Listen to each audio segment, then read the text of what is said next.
Hello and welcome to Schmucker Security Podcasting.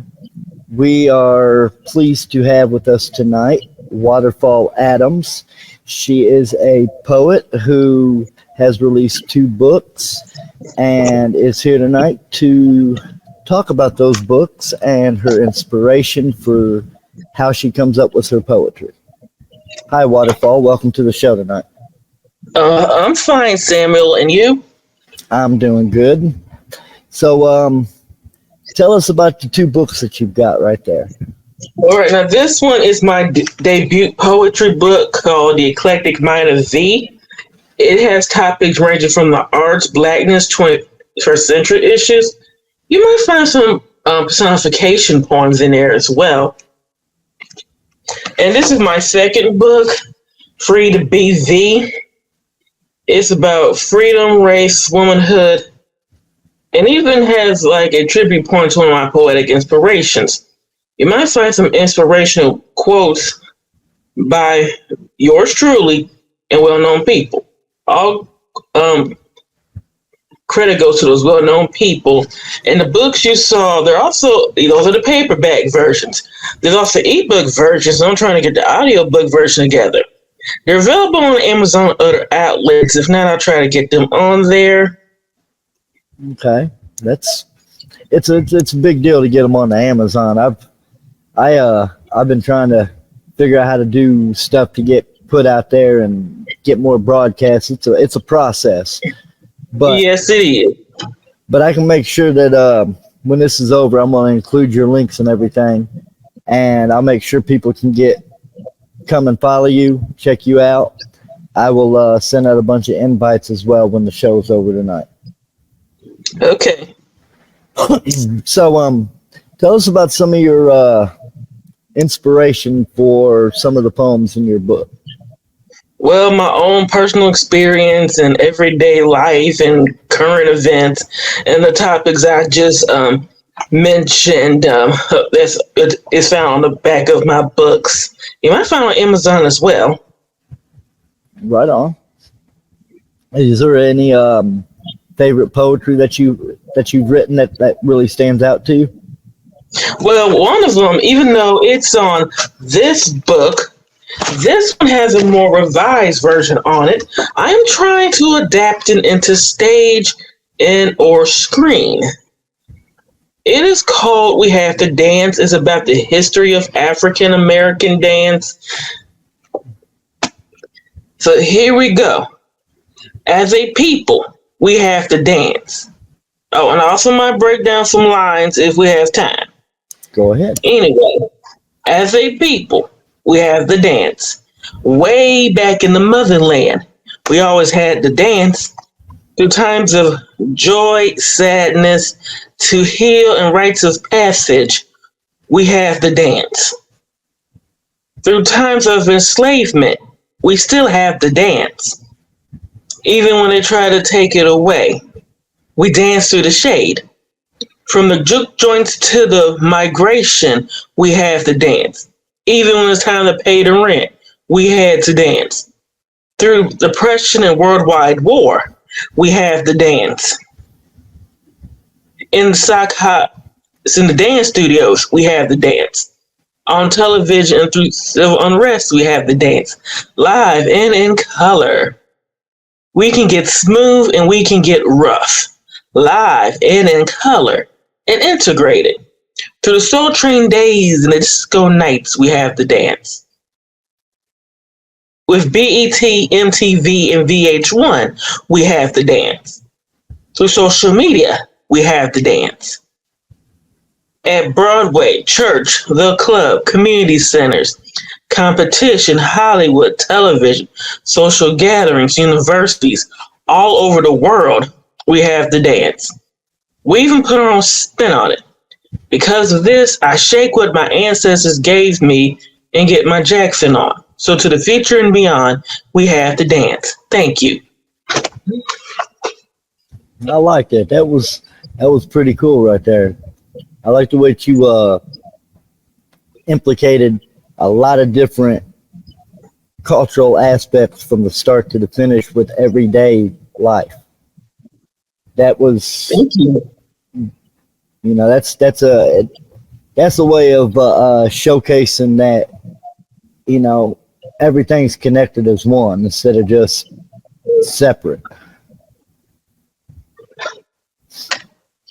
Have you gave thought to doing like doing a video Spoken where word. you spoken word or doing like videos reading your poems?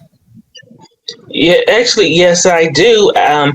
Yeah, maybe do my own. Like, I haven't participated in like virtual open mics, and also or open mics and like in person. In fact, there's one on Sunday I want to go to where they have an open mic, and I have these with me, like as proof of their actual existence. Right on. Have you ever tried slam poetry? Well, then some like different poetry events when they have open mics, I'll be there. But like with like let's say a poet and like other poets, depending on like the venue, I might have to pay like venue fees or some kind of fee. Like let's say there's like poetry events that like you see like a flyer, and it'd be like one of those acts, I might either put a little like money on it or something. I might need to learn more about maybe create my own poetry shows. I Yeah, do plan on doing it. that's a good idea to do a poetry show. You could do something like on here where what I do with the podcasting. You could get you a platform to host that and have up to 10 or 12 people come on and do what's called a poetry reading and then discuss Hmm. each other's poems like a round table. Yeah, that sounds like a good idea. I might talk to people about that. And also, there's a poetry troupe in local poetry called Powerline Poets. And whenever I have events, sometimes I have an open mic, I will participate. Yeah, but unfortunately, like last Sunday, one of their members, Delonte Jones, whose stage name was "I'ma Just Be Honest," just passed away. Ooh, yeah, that's when the community comes together there.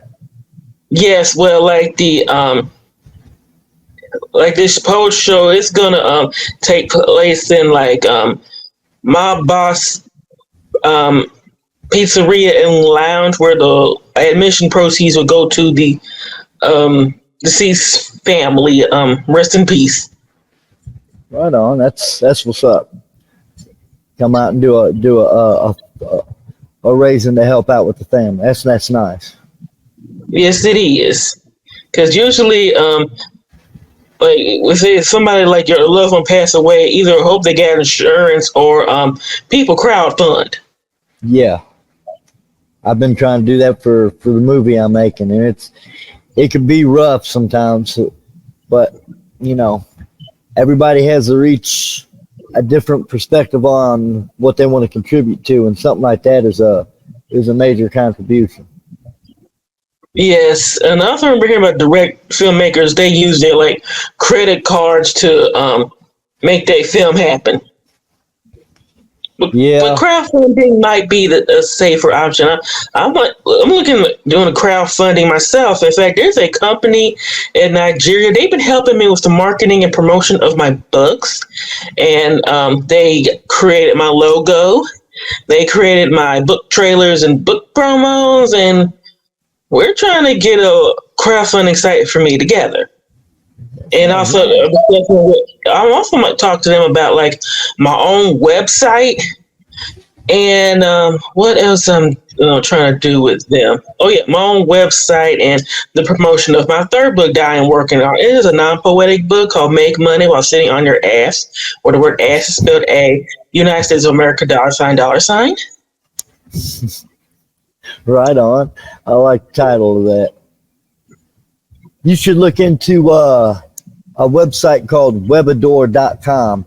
That's where my websites are made through, and they're like super easy to navigate, edit, add stuff to, and you could. I've had it for about 2 years now, and I ain't really ever had a problem with it. You can create multiple pages throughout the website and throw in videos, ads, links, anything you want. And, you know, if you get the premium membership, then you get your actual domain name and a few other little perks for being a premium member and having a subscription.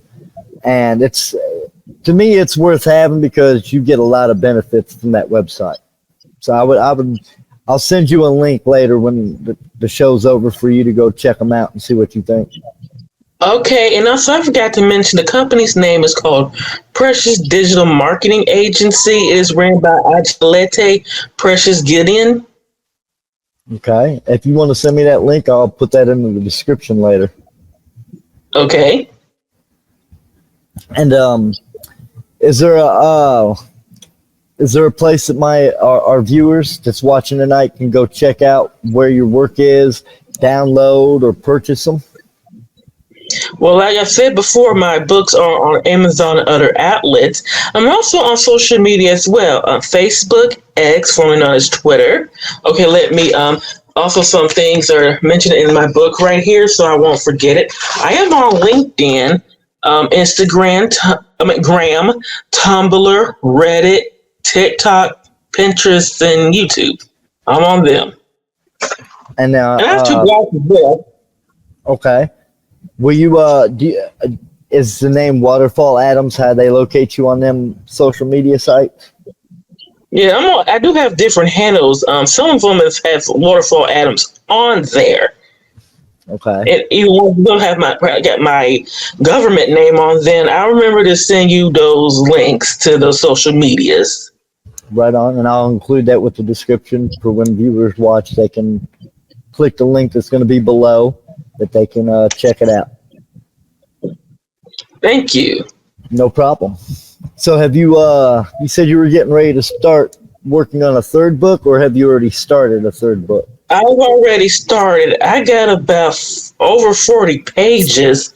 I had to do a lot of research and things for this book, and I'm working on more book and research on more books as well in different genres.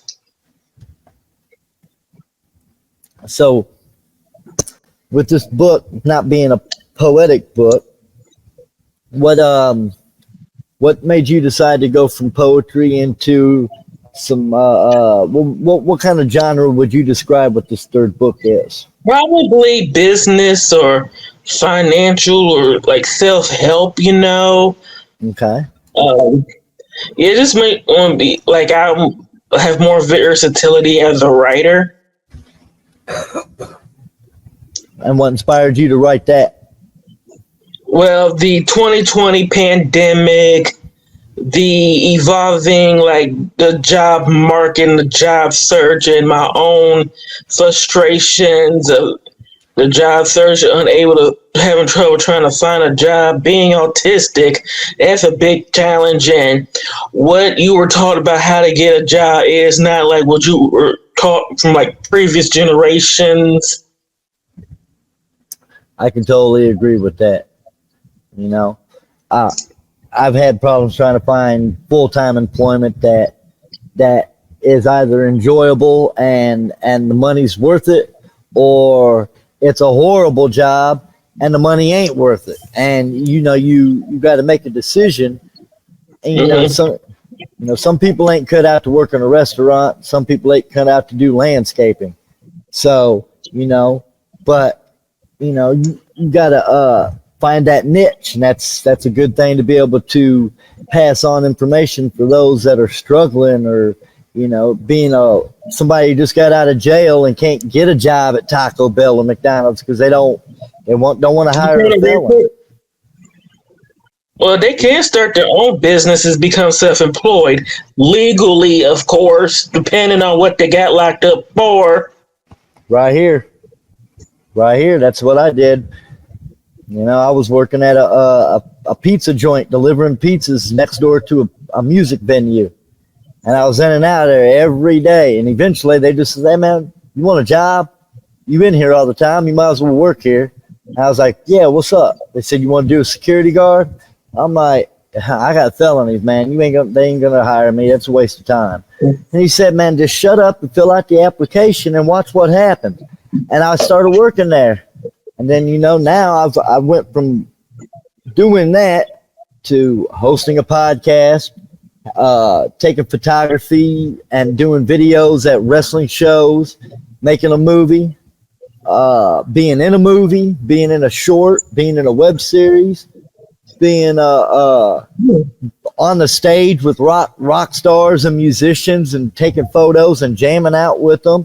None of that was believable 4 or 5 years ago. I'd have told you were a liar. But, one small turn of events led to, I'm happy doing what I'm doing. And, and it's a struggle. I work a full-time job, but my boss is cool and lenient that I can have a day off if I need to for my wife, for my kids. He's cool and understanding.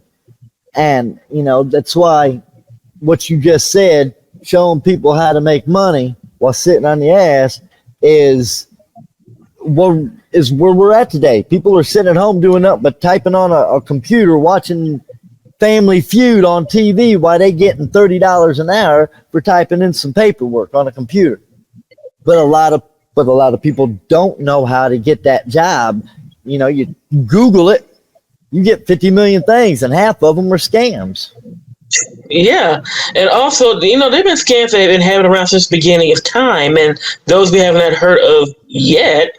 Also, frustrating part about trying to find a job. Here's an example. I remember I was living in Georgia.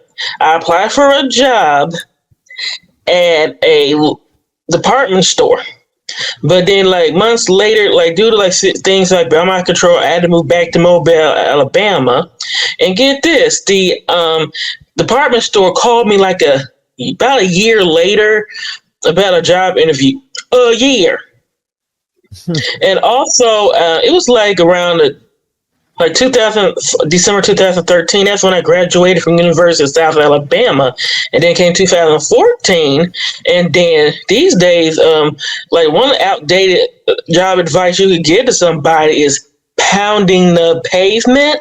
Because you know what they tell you now is go on our website and see if we have anything available.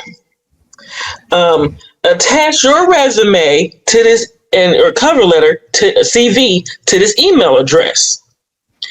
Text hire to this number. Take your smartphone and scan this QR code and see if we got it. And they expect people to do this. I want to find a job and I got to go through 50 million different things to either apply or get my application in the door. And half the time, most of us, I'm new to the computer. I can use a smartphone all day long and pretty much get by. But then when you have to do stuff because it's not mobile friendly and you got to get on a computer, I'm lost. Especially when they start, like you said, scan this Q code with your phone to link your phone number to our system. Bam. QR code, not you scan the QR code and this website pops up or whatever. And also, I remember it was about 4 years earlier after I graduated, in the fall semester of 2010, I took a class called a job campaign, teaches people how to get jobs. But by the time I graduated, it is nothing like what I was taught at all. For example, I applied for a fast food, fried chicken place. I'm not going to say the place's name, but let's say people really do love their chicken, if you know what I mean. So good, it started a whole chicken sandwich war because they added chicken sandwich to their menu, if you know what I mean. After I filled out the application and stuff, they gave me some kind of assessment after the application. That's a bad, I've seen that at several jobs. And, if you're working at a restaurant, it doesn't matter what age you are. And, assessing someone that says, have you ever worked fast food? No. Okay, cool. Why do I need to be assessed? I ain't never worked it before, so what are you assessing? Because I don't want you to throw me on the grill just because my assessment test says, hey, I know what I'm doing with the meat on the grill. I want to learn how to work, and I want to learn every aspect of a job so that I'm off today, but you're sick and you're doing something that I know how to do as well. Call me and I can come in and do your job because you're sick. That's that's how you take care of a job. And when you want to assess somebody, certain jobs are cool, but not fast food or a hotel. Yeah. So, yeah, and I also remember, like when I was in high school, I think ready to start high school. My parents were divorcing, and my dad had to pay child support. And like in the state of Alabama, the age of majority is 19. That means on my 19th birthday, my dad started paying child support, and I was also around that time. Like when the year turned 19, I was in community college and I tried looking for a job. Not that much luck, especially when you don't have that much like job experience, but I did have volunteering experience. I did volunteer for things when I was in high school. So what kind of things did you do through high school, like for job wise? I remember it was like the first high school I went to, like it was Murphy High School. I was in my freshman year, and then my parents divorced. My sister and my mom, we moved to her house, and then because of how she was living at that time, I switched schools, and I went to Davidson for my sophomore to senior year where I graduated. And I was in the African American club at the time, and I was in the choir. And I also remember, like, I volunteered with the African American Club, and also, like, when I was my junior year in high school, I was in the choir. We were trying to raise money to go on a trip or whatever, and I volunteered and other people at what it was like Bay Bear Stadium, like the baseball field or whatever, and the concessions, and also the same thing at Lad People Stadium. Yeah, I never forgot this one particular football game where Williamson versus Viger, where it's like the mostly it's just like people ask for like cheese on everything. Cheese on the popcorn, cheese on the burger, cheese on the hot dog. And they ordered a lot of Sprite. And I was tired. I was so tired. I was like, thank God it'll be Saturday the next day. I don't have to go to school the next day. How old was you when you were working that? We said, I was so tired. How old was you? I was about 16, gonna turn 17 in November. So you said you're from Alabama? I was born in Purdue, Kentucky, and I'm based in Alabama now. That's where my daughter lives. That's where I'm getting ready to go to tomorrow night. Okay. I got family there. Yeah, she lives in the Florence area of Alabama.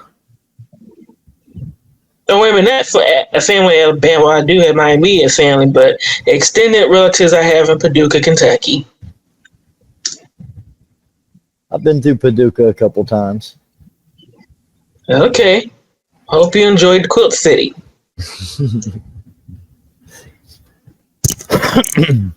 So, with your poetry coming out, do you have hopes for it to get out into like bookstores and other places around the country?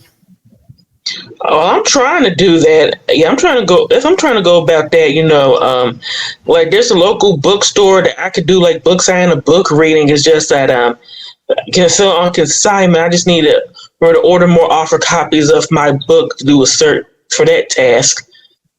And also certain bookstores where you can like mail offer copies to them. In fact, there was like a contest and like for like a podcast that I was on, and the winner's from Australia, and I mailed it off with snail mail. I hope it don't get lost in the mail. I'm sure it'll get there. Yeah, I autographed that copy too. So, do you have anything anything else you would like to talk about concerning your poetry, upcoming books? Anything you'd like to let the viewers know about?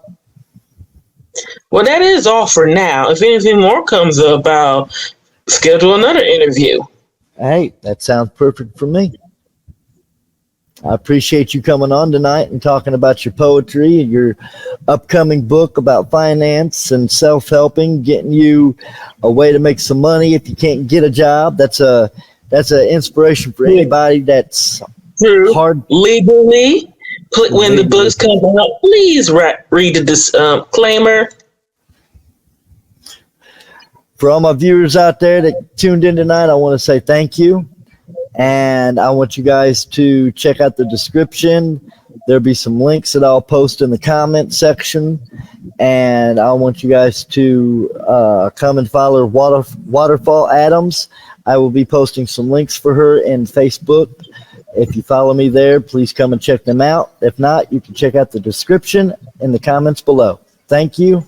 And everyone have a good night. And thank you, Waterfall, for coming on tonight. You're welcome. Glad to be here.